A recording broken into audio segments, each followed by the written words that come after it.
അതുപോലെ തന്നെ മോളുടെ കല്യാണത്തിൻ്റെ സമയത്തും 2 കൊല്ലം മുമ്പാണ് മോളുടെ കല്യാണം കഴിഞ്ഞത്.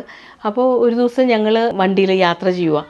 അപ്പം മക്കൾ ഞങ്ങളോട് ചോദിച്ചു, അപ്പൻ്റെയും അമ്മയുടെയും കാത്തലിക് ഡേറ്റിങ്ങിനെ കുറിച്ചുള്ള അഭിപ്രായം എന്താണെന്ന് ചോദിച്ചു.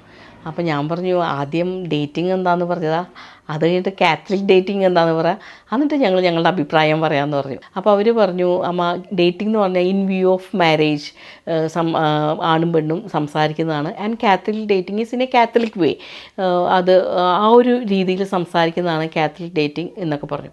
ഞാനും ചേട്ടായും മക്കളും ഇതിനെക്കുറിച്ച് ഇങ്ങനെ ഡിസ്കസ് ചെയ്തു, പല കാര്യങ്ങൾ സംസാരിച്ചു. അതെല്ലാം കഴിഞ്ഞിട്ട് ഞാൻ ചോദിച്ചു, അല്ല ഇത്രയൊക്കെ പറഞ്ഞപ്പോൾ മോളുടെ മനസ്സിൽ ആരെങ്കിലും ഉണ്ടോ എന്ന് ചോദിച്ചു. അപ്പം മോൾ പറഞ്ഞു, ഉണ്ട്. അപ്പോൾ അവൾ ഇപ്പം കല്യാണം കഴിച്ച ചെറുക്കൻ്റെ പേര് ജോർജ് എന്ന് പറഞ്ഞു. അപ്പോൾ ഞങ്ങൾ ചോദിച്ചു, ജോർജിനറിയോ? അവൾ പറഞ്ഞു, ജോർജിനറിയില്ല, എൻ്റെ ഉള്ളിൽ തോന്നിയ ഒരു ഇതാണ്, ഇഷ്ടമാണെന്ന് പറഞ്ഞു. അത് കഴിഞ്ഞ് മക്കളൊക്കെ മരുമകനെ കുറിച്ച് പറഞ്ഞു. അപ്പോൾ ജസ്റ്റ് അവൾക്ക് തോന്നിയൊരു ഇഷ്ടമാണ് അത് അവൾ പറഞ്ഞു. പക്ഷേ അത് അവളെ വിട്ടു. പിന്നെ കല്യാണം അപ്പോൾ ആലോചിക്കുന്നില്ലേ, പോസ്റ്റ് ഗ്രാജുവേഷന് അവൾ കയറാൻ നിൽക്കുമായിരുന്നു. പക്ഷേ അതിൻ്റെ ഇടയിൽ വീണ്ടും ഇങ്ങനെ ഒരു കല്യാണം ആലോചിച്ചാലോ എന്ന് തോന്നി. അപ്പോൾ ഈ പയ്യനെക്കുറിച്ച് ആലോചിച്ചു, അത് പ്രൊസീഡ് ചെയ്യുന്നു. അങ്ങനെ പ്രൊസീഡ് ചെയ്ത് കല്യാണമായി. അപ്പം ഞാനിവിടെ പറഞ്ഞു വന്നത്, അവളുടെ ഉള്ളിൽ ആ ഒരു തോന്നൽ അവൾ പറഞ്ഞത് കൊണ്ട് ഞങ്ങൾക്ക് we were able to move accordingly. അത് in a very natural way.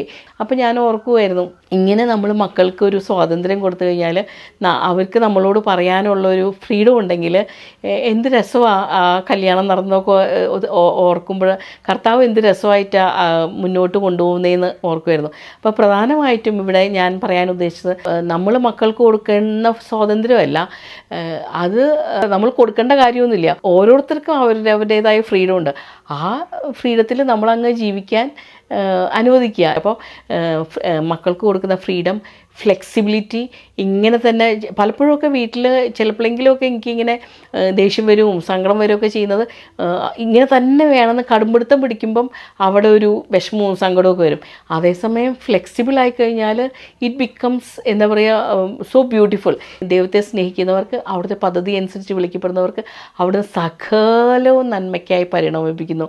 Romance 8:28 പറയുന്ന മാതിരി ജീവിതത്തിൽ എന്ത് സംഭവിച്ചാലും, മക്കൾക്ക് എന്ത് ഏറ്റക്കുറച്ചുകൾ ഉണ്ടായാലും, നമ്മുടെ ജീവിതത്തിലും ഭാര്യ ഭർത്താവ് എന്നുള്ള നിലയിലും മക്കളുടെ എന്തുണ്ടെങ്കിലും സകലവും നന്മയ്ക്കാക്കി മാറ്റുന്ന ഒരു ദൈവം നമ്മുടെ കൂടെ ഉണ്ടെന്നുള്ള ഒരു വലിയ ബോധ്യത്തിൽ നമുക്ക് ജീവിക്കുകയാണെങ്കിൽ ഈ ഒരു പാരൻറ്റിങ് ഒട്ടും തലവേദന പിടിക്കുന്ന സമയത്ത് we just enjoy, we just celebrate life. Thank you.